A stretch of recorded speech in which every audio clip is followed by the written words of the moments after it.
down. We will, in fact, have an opportunity later on to talk about those questions. So with that, oh, I just have a pop-up here. I'm just going to make sure that. All right, so hopefully everybody can see the screen here. Michael, can you just confirm for me? It's good to go. Excellent, thank you. We just had the recording prompt come in, so I wanted to make sure. All right, everyone, so I'm going to start with a basic overview of our Inspecting for Compliance, our inspection programs here at the Private Training Institution branch, and give everyone an overview of what to expect from inspections, what kind of inspections we do, and also some of the changes like virtual inspection that have been occurring. So we're going to cover the following areas in this morning's presentation. We'll talk about the types of inspections carried out by PTIB. We'll talk about how to prepare for an inspection, and there's different kinds of inspection. There's a virtual and a physical inspection. We'll talk about that through the presentation as well. We'll talk about what to expect during an inspection. We'll do an overview about what the expectations are, and also during an inspection, during, after. We're also going to review some of the common findings that we've observed while conducting our inspections. I think that would be very helpful for everyone to know where we see some common findings. And then lastly, I'll just pop up a slide on resources and contacts. Once I present that, we'll be transitioning over into programs, and I'll turn it over to my colleague, Danielle, at that time.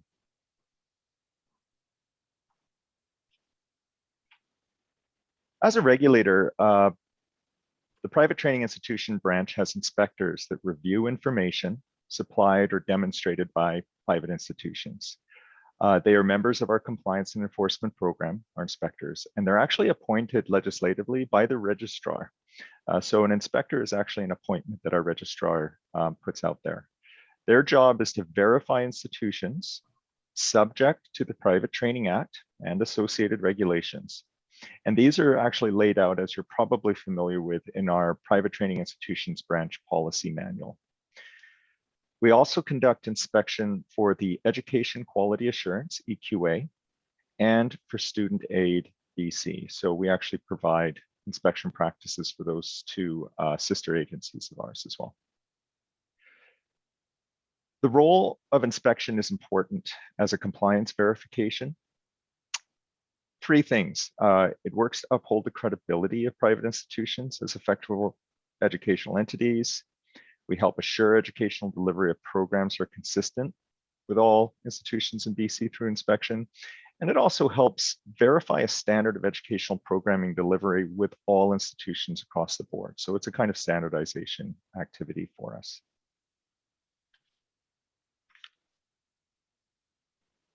So there's a few different types of inspection. I'm going to talk about all of these because sometimes they can be misinterpreted or misunderstood. So recently we've incorporated a new approach to inspection. This is virtual inspection. You'll note this in terms of the inspection approach. I talk about virtual practice, virtual versus physical practice. Obviously, this has come and emerged out of our pandemic situation. Most of us are working remotely, and it's actually created some opportunities for us. So as you can see here, we have three core areas of inspection that we do. When we do the virtual inspection practice, we actually use our SharePoint uploading interface, which is set up with the institution. So when there's a notification come out, we will help get set up on SharePoint to upload documents such as records, for example. It is actually applied with all inspection types, but it's not actually the only way we inspect. So from time to time, we still conduct physical on-site inspections. So as we start to proceed and we move through this very unusual circumstance, we will be continuing to use the virtual model as well as from time to time physical models. So I think it's important to note that PTIB by legislation can inspect institutions at any time, but most inspections we conduct are scheduled with an institution in advance. There are generally three types of inspections we conduct. For institutions applying for a certificate for the first time, we conduct an inspection prior to the issuance of a certificate. The fees for these inspections are included in the application fee. This type of inspection is referred to as a pre-certification inspection. The most common inspection we conduct is the compliance inspection. We do this in two ways. We do this routinely as a kind of routine overview inspection, but we also do it in a targeted way. That would be if, say, there was some reason that we needed to do an inspection. Routine inspections happen on a frequency schedule. They're determined upon the last time an institution was inspected. Targeted inspections, on the other hand, occur when a specific issue or a rationale emerges. A good example would be, say, a pattern of complaints or a pattern of refund issues that are brought to our attention. Since the onset of the pandemic, COVID-19, we have applied a virtual and remote practice, as I've mentioned, to the majority of all of these inspections. They are generally, but not necessarily, conducted within the first year of being issued a certificate, but then also on an ongoing basis. So these would be the compliance inspections. There are no fees for the routine inspections. However, if there's a follow-up visit, say that we need to follow up with the institution due to notable contraventions, a fee may be applied for the follow-up. There's also a much more complex type of inspection, and this is known as the designation review. We conduct at institutions that hold specifically the designation certificate.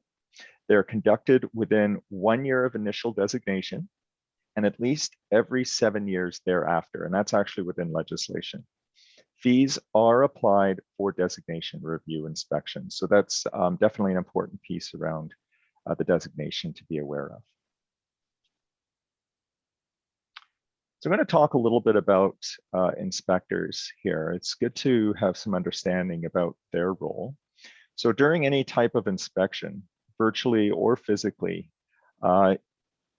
institutions should be prepared for inspectors and allow them to observe the delivery of programs to students, interview students as well as interview staff, review student and instructor records, and also be prepared for the inspector to possibly request supplementary documents.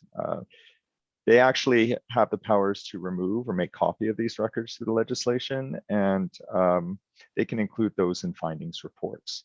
And so just so that all of the institutions are aware, the powers of the inspectors are to provide that and do that and request that. So I think it's helpful to give some kind of an overview. I know many of you have probably experienced inspection before, but what I'm going to do is give an overview of the routine compliance inspection. I should note, though, this is a little different than our targeted compliance inspection, say when an inquiry comes up and we're focused on a specific area. Those can happen at any time without notice, whereas the routine inspection happens.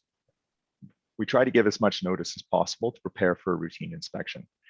So prior to conducting the compliance inspection, typically the inspector will send a notification 2 to 3 weeks in advance to the institution via email of the date and time for the inspection.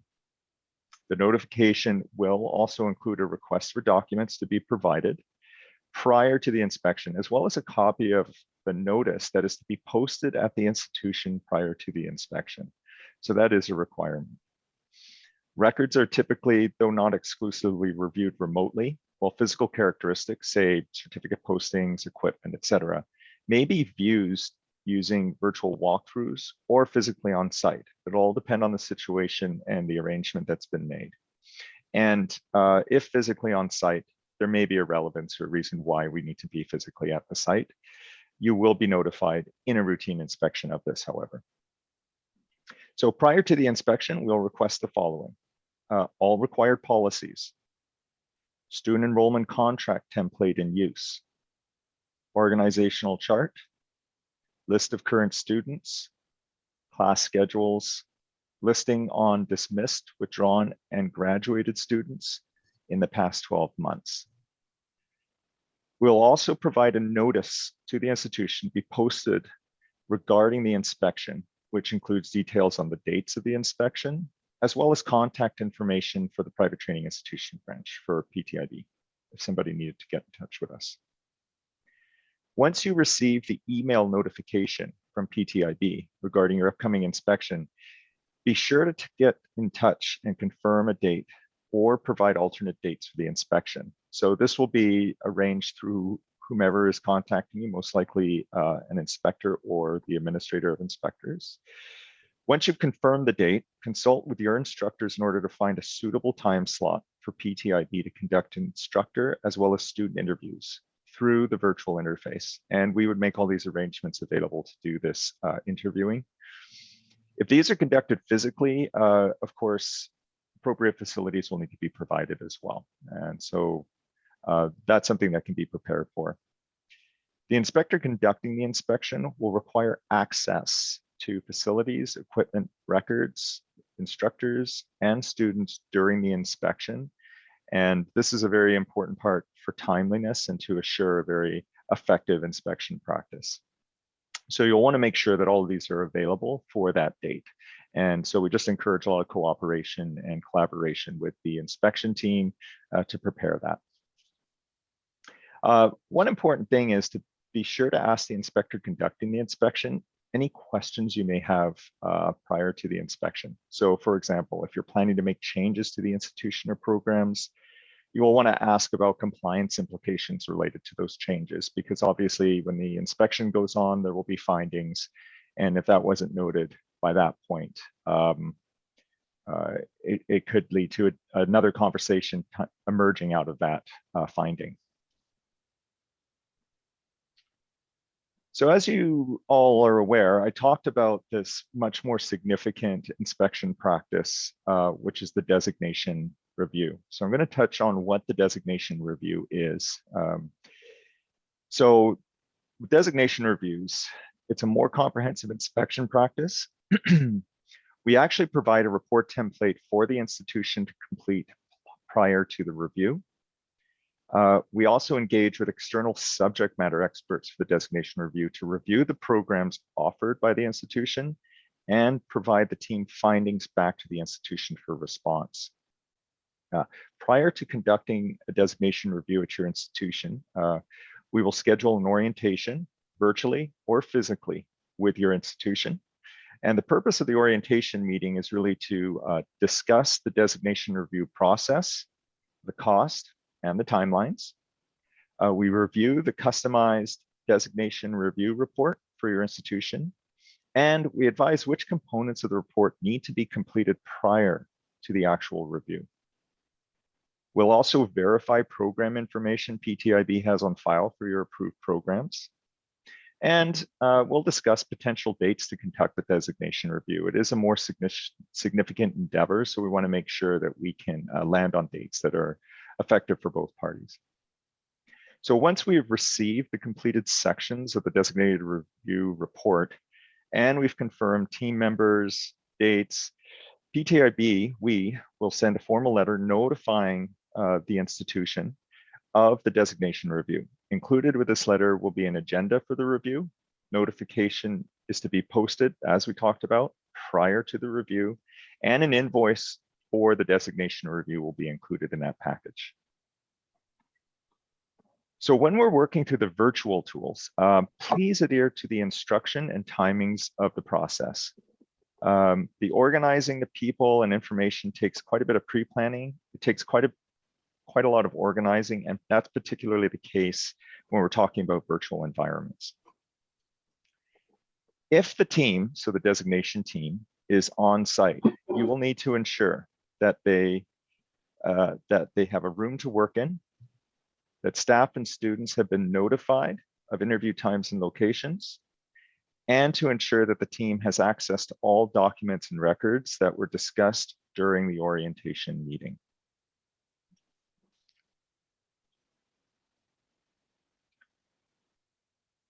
So in all cases, during an inspection, an institution should report institutional changes, inform the inspectors if there's changes to the institution since the last communication, for example, program changes, or if you're intending to make changes, this would be a very important conversation during an inspection.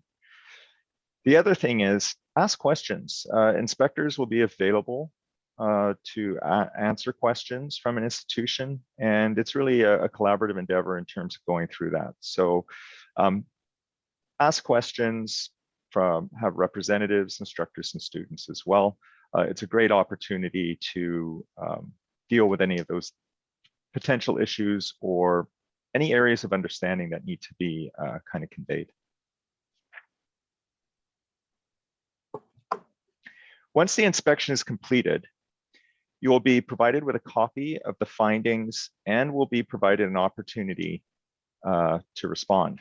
At this time, we are asking for a response. So at the time that the opportunity is provided, we're looking for a response as to whether or not you agree or disagree with the findings. This is your opportunity to kind of have a say as to what the finding may mean. Once we've received your response, the findings along with your response will be reviewed, and a findings letter is followed up. It will be sent to your institution outlining any contraventions identified through the review. PTIB will assess the responses to the contraventions to confirm they have been rectified or remedied. If contraventions are not remedied, the registrar may apply an enforcement action. This includes the issuance of a compliance order. It may be an administrative penalty. It could be a suspension or even a cancellation of the institution certificate. So depending on the inspection, also, as we touched on a little bit earlier, a follow-up visit may be required along with a fee. And this would be in cases where there's a must-do verification we need to make.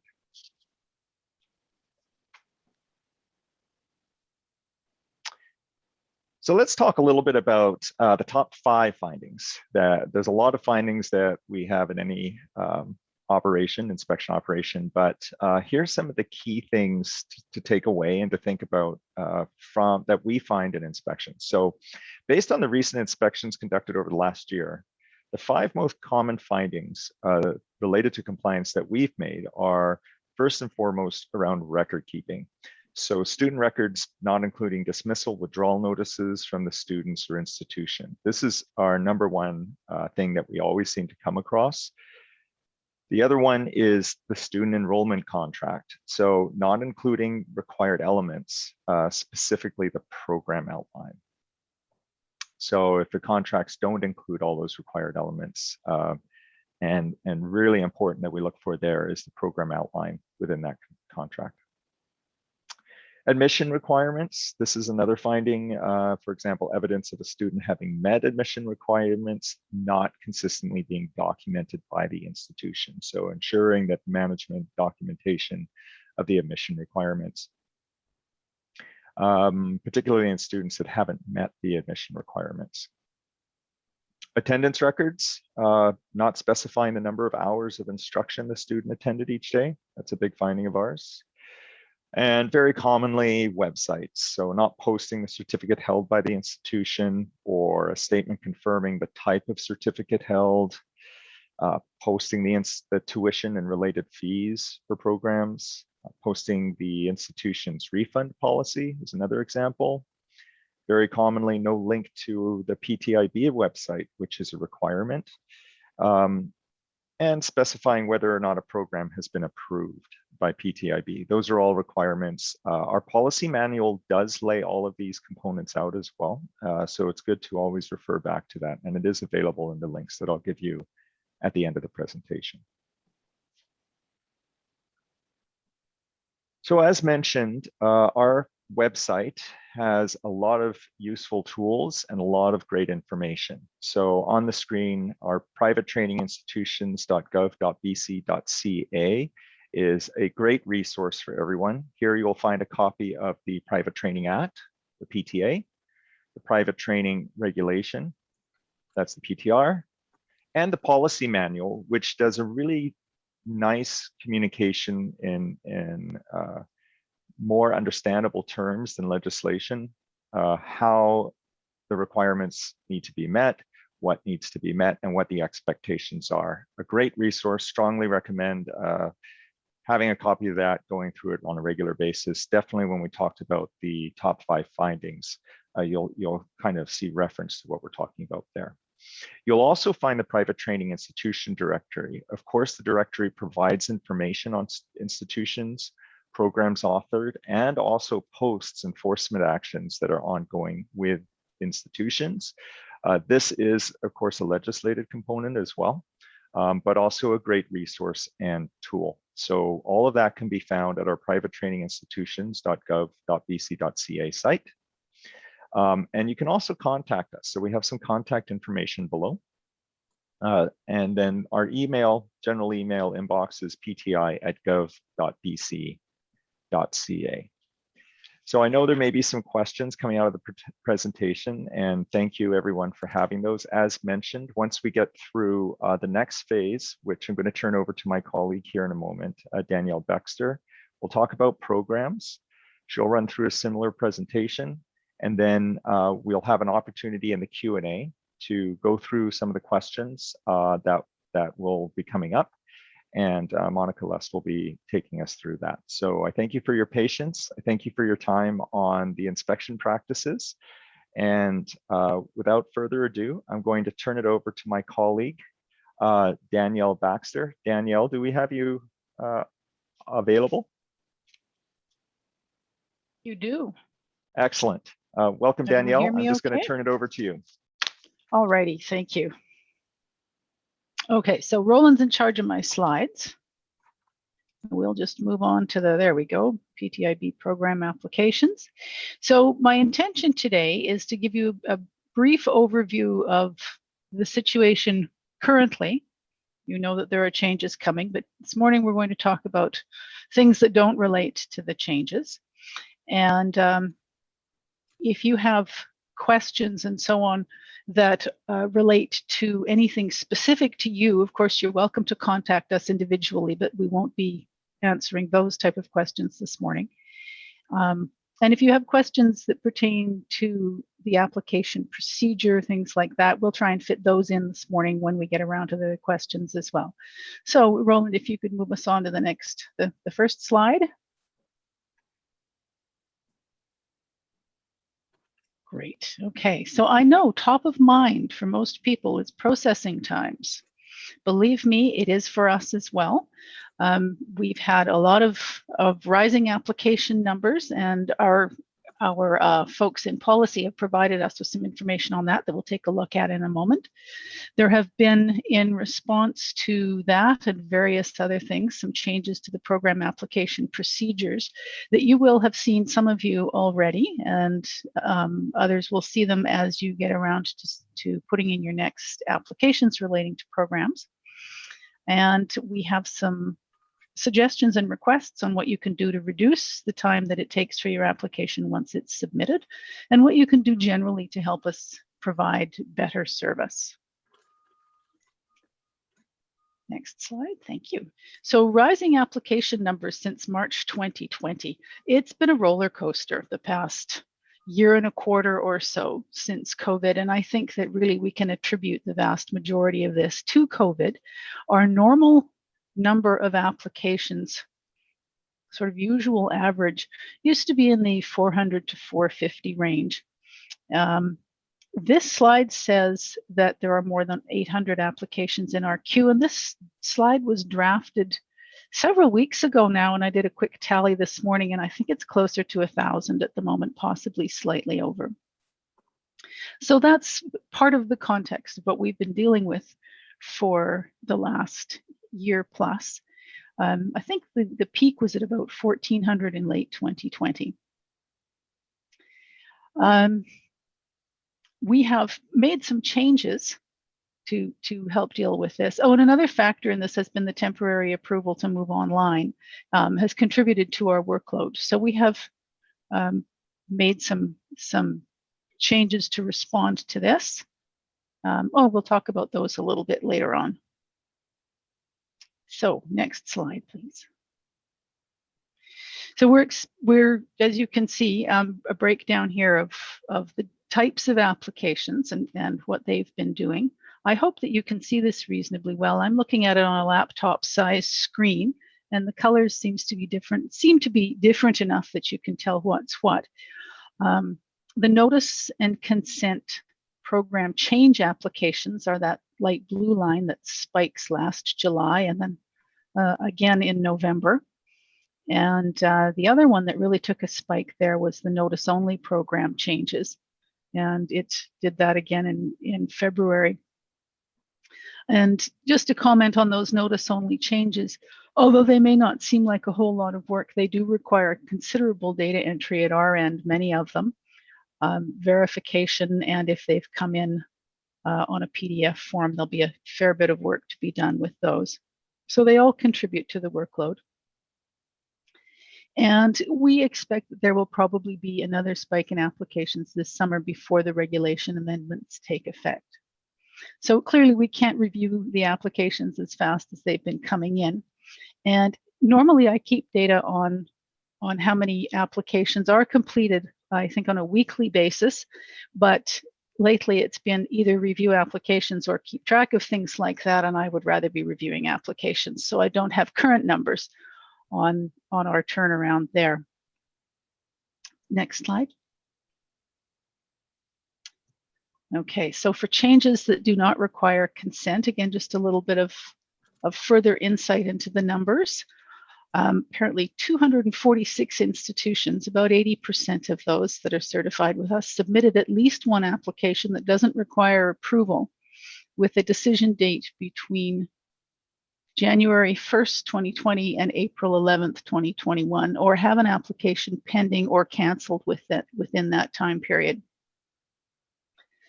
An average of 8.5 applications per institution submitted during that time, and a median number of applications is 3. The 10 institutions that submitted the most applications account for 30% of the total submissions for this time period. And that's not unusual. We find that on the whole, much of our turnover with applications is accounted for by a fairly small number of institutions. There are some that we hardly ever hear from, which is fine. That's neither a good nor a bad thing. It's just the way it usually works out. And next, we'll look at changes requiring consent. So almost double the applications that we did last year for these. Again, about 60% of institutions submitted at least one change requiring consent, an average of 5.5 applications per institution, and 10 institutions accounting for approximately 30% of the total, submitting up to 45 per year. And that's going to have a lot to do with how many programs the institutions have, as well as how many changes they're making to each program.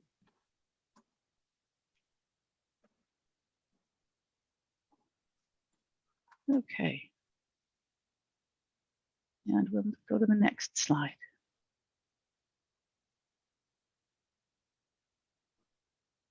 So the changes to the program application procedures came into effect late November last year. So some of you will have encountered them already and others may not.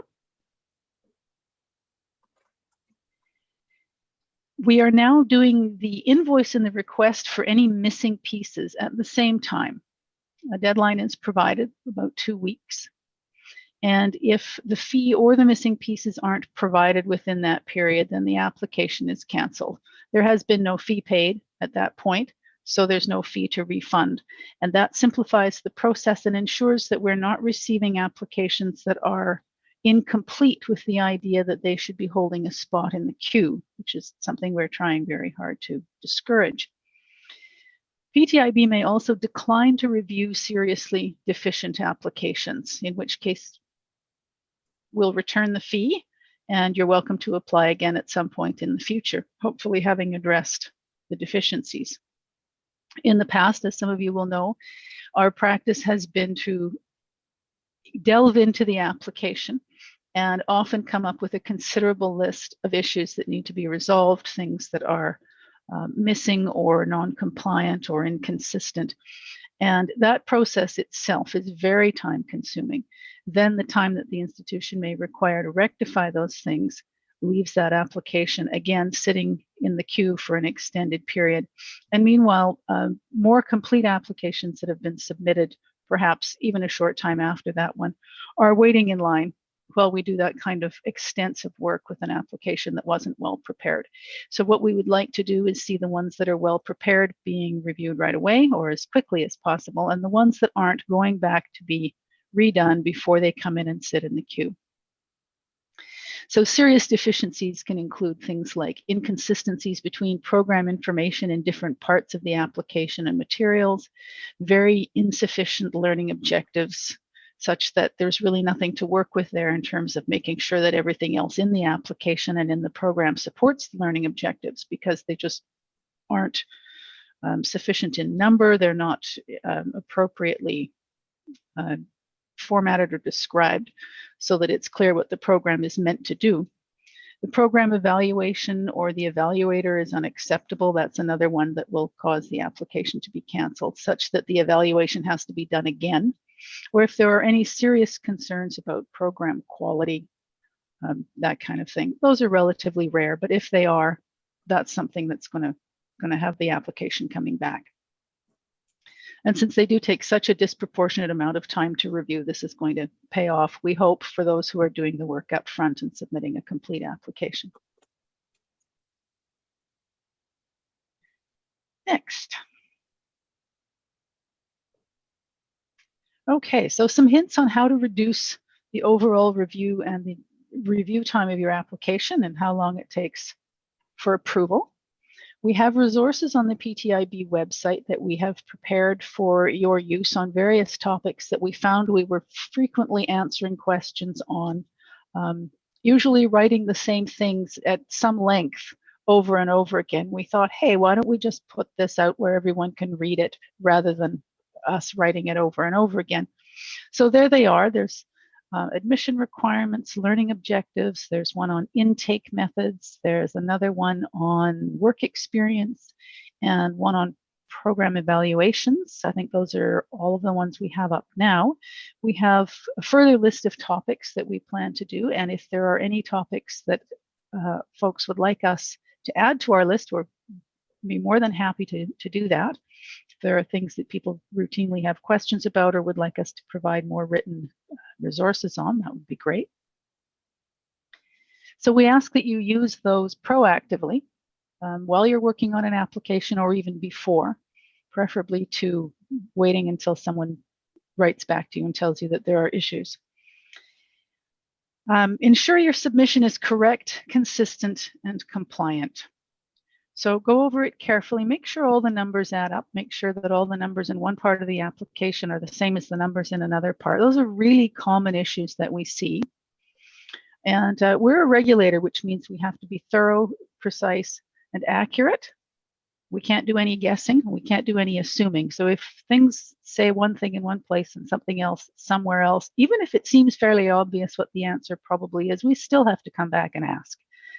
None of those things can be left uncertain, and we have to make sure that we have the answer from you. We suggest proofreading. We highly recommend proofreading by someone else. Find two people if you can. One who knows the program and is going to say, hey, wait a second, I don't think this detail is right. One who's never seen it before and is going to say, what's this? How does this work? If there's any information that's missing.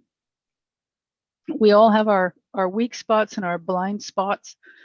So we totally understand how things get missed, and we do it too, and really recommend that you get another set of eyes involved there. Someone in our local community newspaper a few years ago managed to pass a headline about the new director of pubic art, and I always remember that when I'm proofreading something. I don't want to be that person. I really don't. If we contact you, review carefully and fully answer each item that we have raised in our email. The routine is we look at the application, we keep track of anything that needs attention, and then we send off an email with those items listed, numbered, and with as much detail as possible about what it is that we need from you. And we ask that you please review that carefully. If you need to contact us for clarification, that's fine. We're happy to provide it. But don't pick up the phone as soon as the email arrives. Sometimes we count seconds and go, yep, there's the phone. And we know that there hasn't been time to read it. If you haven't heard from us about your application, either it isn't in review yet, or it was perfect and we didn't have to contact you, and it's gone off to the registrar for her review.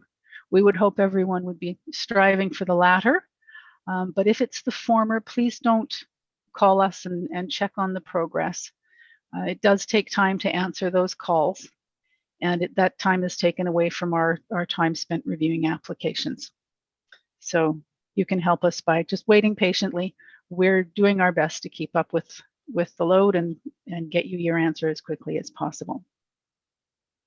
We also ask that you please do not call to plead your case for preferential treatment. Those calls take a lot of time too, and it isn't sustainable for us to be making exceptions to our procedures, moving things around, et cetera, et cetera. Basically, if you wouldn't want all of your competitors to be asking for something, it may be a good idea if you don't ask for it either, and that way we can keep everything rolling in an equitable fashion. Next slide. So what else you can do to help us provide better service? Always remember to include your institution number in the subject line of every email and in the name of every file that you submit. Every time an email comes in, the first thing we have to do is save it somewhere. That's the regulator thing again. It has to be saved to the files relating to your institution. So if we know who you are right off the bat, that saving process takes seconds. If we have to figure out who you are, it takes a lot longer. And if we have to figure out who everyone is, it takes much longer. And same with the files submitted, especially if there are many of them. And we have staff processing large numbers of incoming materials. It's so much easier for them if they can just glance at something and know what it is and know where it goes and not run the risk of having things getting cross-attached so that there's confusion later on. We ask that you provide all the program-related materials in PDF format if possible. That saves us a lot of time, not only just in converting them, but also in dealing with any formatting issues that come up with when we convert them. For example, if the page size were different than standard, could end up with pieces cut off the edge, and then there's a problem when we're reviewing. Something you sent us doesn't actually show up on the page. So we prefer to have you do that, make sure that it's done as you want it, and then send them along ready for us to work with and review. Related to that, please do not password protect the files you send, because we will have access difficulties with them.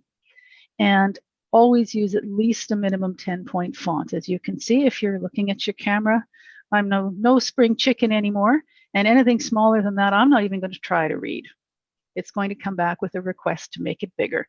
And I don't expect my staff to deal with the tiny little, I think I had something that was 3.87 point font once. And I won't repeat what I said, but it didn't get reviewed. It went back with a request for replacement. We also recommend that you combine changes to a program into a single application. So if there's a possibility that you're going to want to change something later on, and it's the kind of change, delivery method is a really good example. We've had lots of applications for changes to delivery method over the past 15 months, of course. And sometimes people will say, well, you know, we'll just add combined for now, or we'll change it from in class to combined, or we're going to do this now, and you know, we might want to do something later, but maybe not. If you can combine all of those things together, or if you think you might possibly at some point in the future use both in class and combined, then don't change it, just add the other one. And then you'll keep your options open, and you'll save yourself the trouble of having to do a second application at some point in the future. You'll also save yourself the fee and the wait. So a little planning ahead there, and a combination of any applications that can be, changes that can be combined, is great. Also, if you've submitted an application and it's still pending, it hasn't been finished yet, and you change your mind about some detail in it, let us know. We can work that into the pending application rather than you submitting a second one, and that'll save time and a fee for everybody. Also, if your PDF files are very large, as sometimes they are, it's great if you can reduce the file size.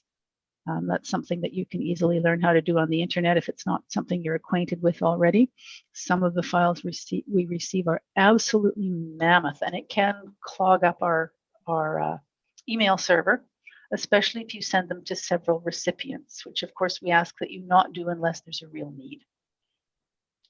So I think that we're to the question point. Roland, next slide. Questions? It is. We're at questions. I hope that wasn't too much of a roaring tour for everybody, but we do have some time according to our agenda for questions, and I think some have been coming in.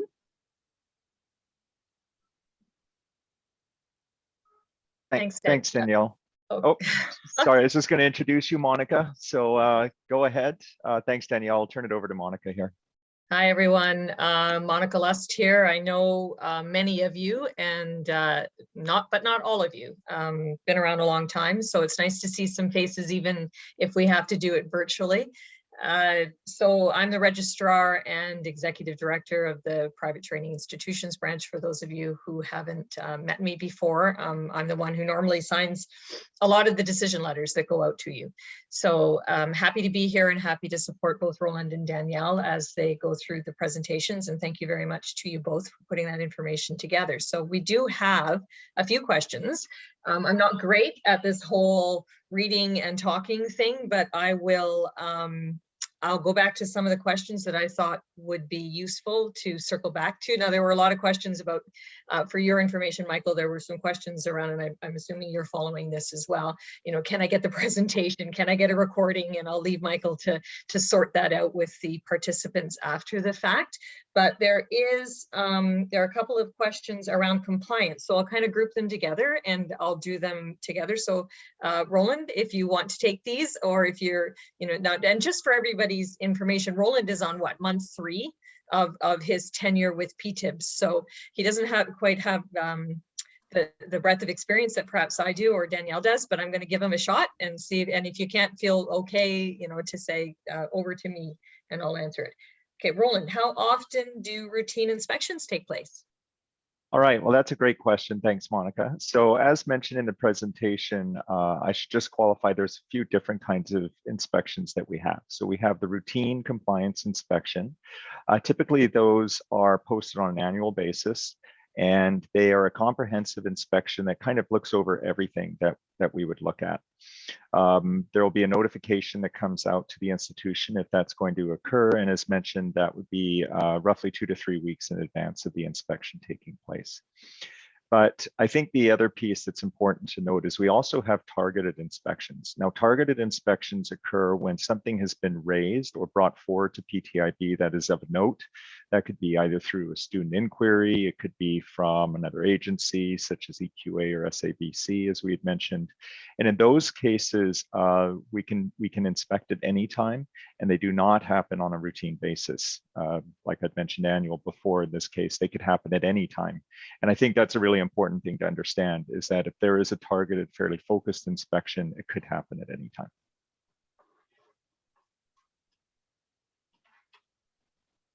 Sorry, Monica, you're just on mute.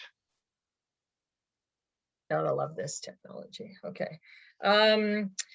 Thank you for that. So next question, compliance related again. Are templates for inspection reports available on our website? So the actual templates for the reports aren't freely available. However, what will happen is when the inspection is taking place, the template will be provided at some point during the inspection practice so that the institution is aware of what we're going to be inspecting. And through that process and the interaction, as I've mentioned, really encouraging lots of discussion with the inspector prior to when the report comes forward, also during the inspection, and then after the inspection. So the best place to actually, I think, get an overview, if I kind of read the question a little bit more deeply as to what we look at. For routine inspection, as we talked about, it's a comprehensive view.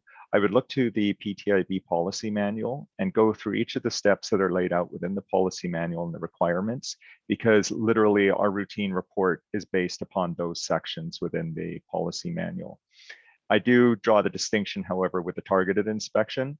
A targeted inspection could be anything specific or a few elements specific, and that will be an interaction that happens in a moment in time between the inspector, the institution, or with the inspector's team at any given time. Thanks, Roland. The next question, and if you don't mind, I'll just take this one. So I know where it's coming from because some of us have a bit of a history. It says, are inspectors aware, this is my paraphrase of the question that came to me in a direct message. Are inspectors aware of the ins and outs of my particular industry? So once upon a time, we had inspectors that had been around for a number of years and kind of developed a knowledge and even loose use of the word specialty around particular areas like flight training or healthcare. I myself, I think at some point I have been to every hairdressing school in the province. And I wouldn't say I have the ability to do that kind of work, but I certainly developed a knowledge around the training aspects of it. So at this point in time, the short answer is no. We don't have inspectors that specialize, but we are open to having a 101 on your particular industry if there's a group of you who want to get together. And I know that we've done some work with, for example, the Languages Canada groups for ESL schools. We've done some work with flight training when Pat Kennedy was kind enough to host us several years ago at her institution when we were actually able to get out. So, you know, we have new inspectors or fairly new inspection team, and that have not as yet been able to develop an expertise, but we're happy to learn. And if someone wants to give us a 101, we're happy to listen. So that's the compliance. So a couple more compliance questions. Are designation inspections every 5 years? Maybe. Is that a test? So by legislation, the designation review inspection takes place every 7 years, and that's actually our standard routine. And that's actually, it's a unique inspection that way, in that it's quite systematic in terms of every 7 years we must do that. So that's how frequently that would take place. And final compliance inspection or compliance related question I can see here. And again, as Michael said earlier, if we've missed something, we'll circle back and get it to you in writing. How does an institution know what's to be included in a designation review report? Is there a template? So this kind of goes back to the initial template question. So, but maybe you could focus in a bit on designation reviews if you don't mind, or if you would like to, I can do that. Yeah, maybe I'll turn this one over to you, Monica, the designation review. And maybe this is a good opportunity to share about the next phase of designation review, because we touched on virtual. I think this would be beneficial for the audience to know a little bit about what's coming up very soon on designation. I'll do that. So as many of you who've been around a long time know, it used to be every 5 years when it was called an accreditation review under the previous legislation. Now we refer to it as a designation review, and we've moved that bar over to 7 years. Now that's a maximum by legislation, as Roland said, that's a maximum. We can come in and do a full inspection at any time with the team if that's what we feel like we need to do based on, you know, or some kind of a risk assessment. However, that's very rare. I don't know that it's ever occurred, but we do have the authority. So generally speaking, designation reviews every 7 years, and most of you who've been through this are familiar with the process. You know, we assign a team of subject matter experts. They come into the institution, they review your curriculum, talk to your instructors, you know, the whole meal deal. We kind of turn over the rocks sort of thing, the white glove. And unfortunately, because of COVID, we've not really been able to do that. And so transparency, we're a bit behind with designation reviews. And however, the good news is that we're going to take this virtual inspection protocol that Roland and his team have developed and use it for designation reviews beginning probably shortly after September 1st. So in the meantime, between now and September 1st, we're going to be developing some new tools that allow us to access some of this information virtually, even though, you know, touch wood, I'm touching wood, we will be able to see you in person after September. We will still be utilizing some of those tools that we've developed during COVID because it's much more cost effective.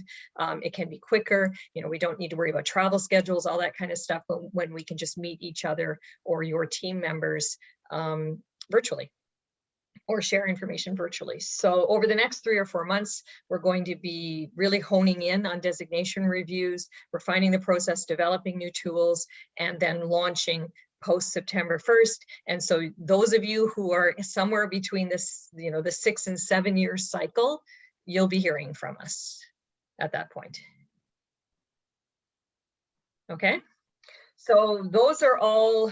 Oh, here's a final one. Someone snuck this one in. Can PTIB conduct a designation review along with a national regulator? So there's different kinds of regulators, national and provincial. So most of the provincial ones are in the healthcare arena. Most of the national ones or federal regulators are in transportation, flight training, marine training, that sort of thing.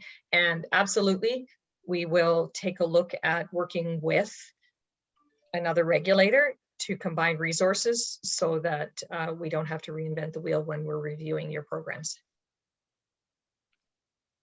Okay, over to programs. Danielle. My goodness, Danielle. Now there's a couple of questions around this that I'm not quite sure of. You know, people have phrased it differently, but are there any resources on the website specifically geared to distance ed or combined delivery programs? There aren't yet. We can certainly create some, although it's important to note that those resources would be on the compliance related, the regulatory related requirements around distance education. They would not be on developing distance education methods and so on itself. So they're not related to how you make the switch to distance delivery, only around what we would be requiring for it. Okay, thanks for that. And I did note, this is sort of an aside around the whole distance education, combined education. When we first went in to the pandemic, when the stuff hit the fan, so to speak, around this time last year, and people were trying to pivot very quickly, go online, trying to find resources. How do I do that?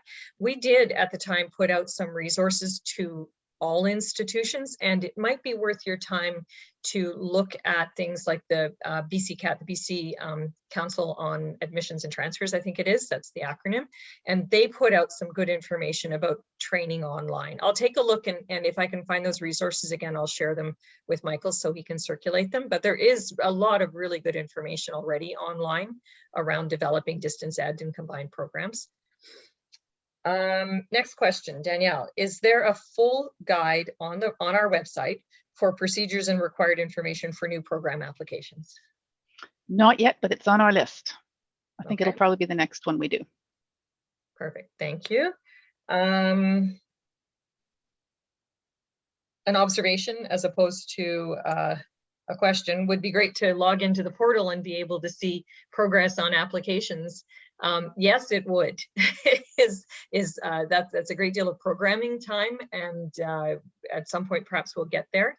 But at this point, the portal, I think, is relegated to input, meaning you can put stuff into the portal, and I think your requirements, your compliance requirements, show up on the portal as well, like your due dates, that sort of thing.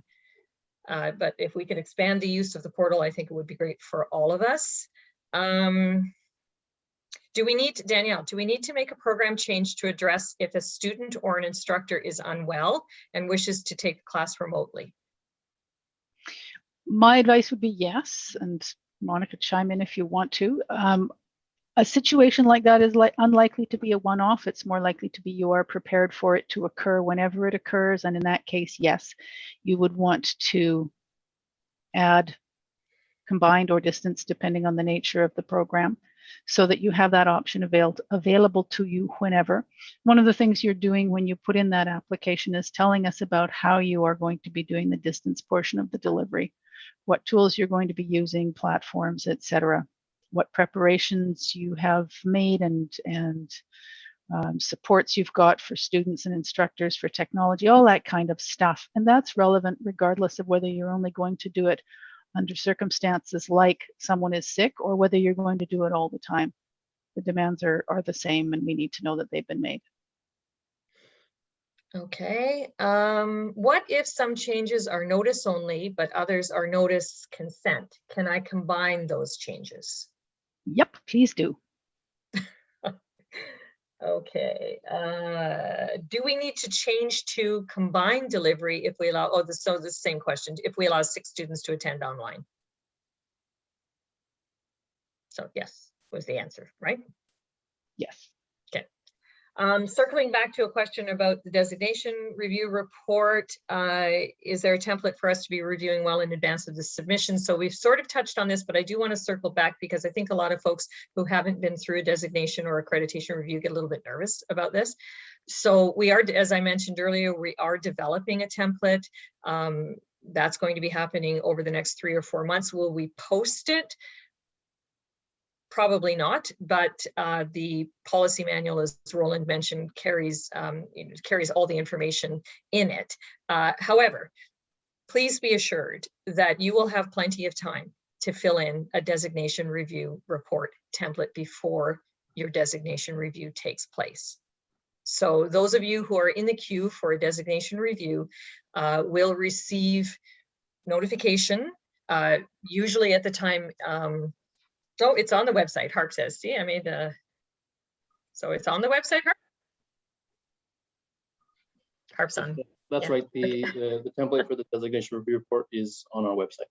Okay, so thank you for that. And I need to obviously go back to our website every now and then and look and see what's on there. So the way it's used, though, the designation review report template is provided to the institution. You have an opportunity, or you need to fill in your portion. I think it's in 3 parts, at least as it stands now. The template's up for changing. There's 3 parts. You fill in your part, you send it back, and then that's the piece that gets distributed to the team as we move into the review phase of the process. And okay, here's another one around. So that's the end of the questions, except for I've just got one more.